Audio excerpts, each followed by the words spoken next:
하늘에 기록된 것으로 기뻐하라. 보라 내가 속히 오리니 내가 줄 상이 내게 있어 각 사람에게 그가 행한 대로 갚아주리라. 계시록 22장 12절 말씀을 통하여 하나님의 말씀을 전하고자 합니다.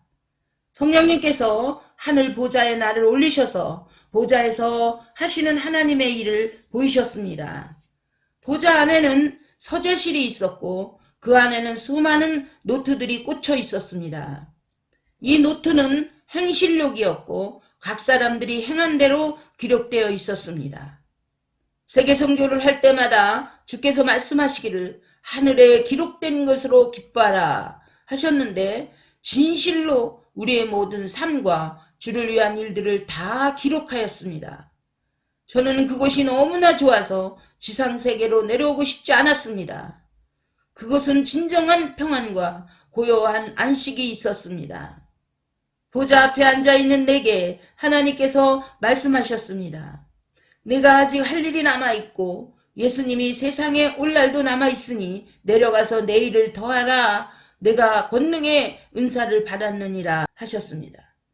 그리고는 나를 지상세계로 다시 내려보냈습니다. 권능을 어떻게 사용하는 건지 궁금해서 성령님께 여쭈어 보았습니다. 그것은 하나님께서 권능으로 행하시는 일을 때를 따라 순종하면 된다고 하셨습니다.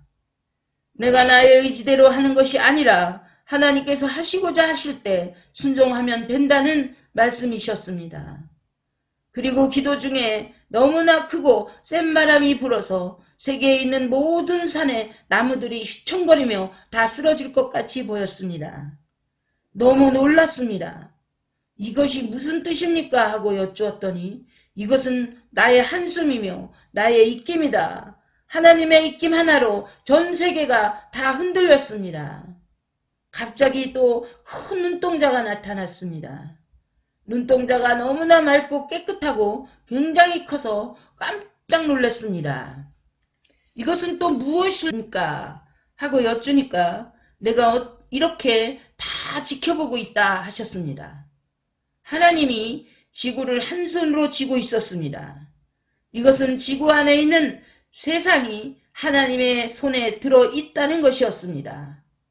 하나님의 힘은 인간이 측량할 수 없는 전능자의 힘을 갖고 계십니다. 하나님께서는 절대 주권자이시며 천지의 대주제이십니다. 열왕기하 19장 14절에서 19절 말씀에 히스기야 왕이 아수르와의 전쟁을 앞두고 기도할 때 천하 만국의 홀로 하나님이시라 주께서 천지를 만드셨나이다 라고 고백한 것은 나라의 운명이 하나님의 손에 달려있음을 알았던 것입니다. 그 기도를 들으시고 하나님께서 권능으로 역사하셔서 이스라엘 나라를 구원하셨습니다. 그는 살아서 역사하시는 하나님을 믿고 기도한 것입니다. 그러면 하나님께서 한 나라의 환난 정도가 아닌 온 세계의 환난에서 어떻게 주의 백성들을 구원하실 것인가? 성경을 통하여 하나님께서는 하나님의 나라를 준비해 놓았다고 말씀하십니다. 많은 주의 종들과 백성들이 나라를 걱정하며 수많은 세월을 나라의 안녕과 평안과 통일을 위하여 기도해 왔고 앞으로도 계속할 것입니다. 저 역시 1994년 나라와 민족을 위하여 40일 작정 기도를 하였습니다. 늘 염려되는 남북 통일 그리고 정치, 경제, 사회, 종교를 위해 기도하였습니다. 그때 하나님께서 말씀하시기를 너희는 너희 나라의 한을 풀어달라고 구하는데 나는 먼저 내 나라 내 백성들을 구하는 일을 순종할 때에 너희 나라를 지켜줄 것이다 하셨습니다. 하나님께서 아프리카 선교를 원하셔서 가게 되었습니다. 출발하는 당일 고열이 나면서 몹시 아팠습니다. 날씨는 겨울이라 칼바람이 불고 얼굴을 들을 수 없을 정도로 추웠습니다. 공항을 향해 가는 중에 차 안에서 슬프고 눈물이 나려고 하였습니다. 또 집에는 아파서 병원 다니는 딸을 두고 가야만 했습니다. 달리는 차 안에서 저는 언제나처럼 기도하였습니다. 하나님, 기쁨으로 즐거움으로 순종할 수 있게 해주십시오. 하나님의 은혜와 사랑이 있었기에 넉넉히 승리할 수 있었다고 고백한 사도 바울에게 준 그 은혜, 그 사랑이 필요합니다.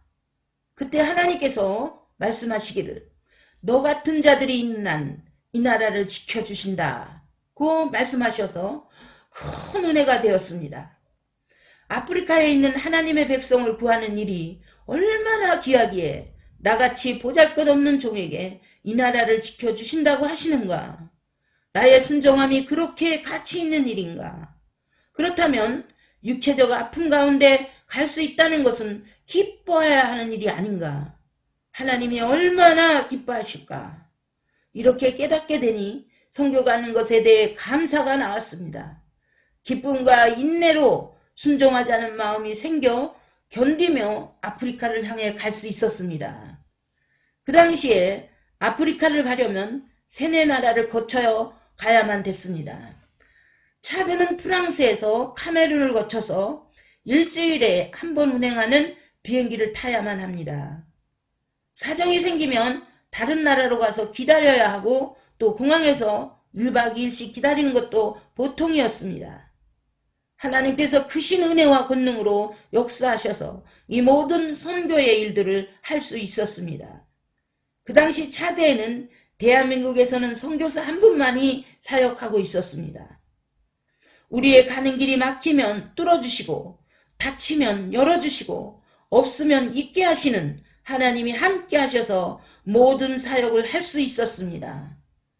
25년이 지난 오늘날 하나님께서 약속하신 것이 다 이루어지고 열매를 많이 맺어 하나님의 기쁨이 되었습니다. 지금도 하나님께서 너희 같은 자들이 있는 한 이 나라를 지켜준다 말씀하십니다. 인류를 구원하자 하시는 하나님의 열심이 주님 오시는 날까지 쉬지 아니하십니다. 저도 저의 자녀의 아픔과 고통 속에서 하나님의 아픔과 시린 마음을 알게 되었습니다. 하나밖에 없는 독생자 예수님을 나의 죄와 인류의 죄를 위해 속죄제물로 십자가에 내어 놓으신 것은 하나님의 큰 사랑이었습니다. 하나님의 자녀들을 향해 눈물을 흘리시는 하나님을 보았고 알게 되었습니다. 하나님의 마음을 느낄 수 있고 들을 수 있는 자들이여 하나님의 한을 풀어줄 때 우리의 한과 나라의 한을 풀어주실 것입니다. 너희는 먼저 그의 나라와 그의 의를 구하라. 그리하면 내 모든 것을 더하리라. 이러한 주님의 말씀을 들어야 할 것입니다. 우리가 이 놀라운 복음을 땅끝까지 전하고 가르쳐서 주님의 지상명령을 순종해 들을 수 있어야 할 것입니다. 주님께 순종함으로 하나님의 사랑과 면류관을 받아 쓰실 수 있는 저와 여러분들이 되시기를 주 예수 그리스도의 이름으로 축원드립니다.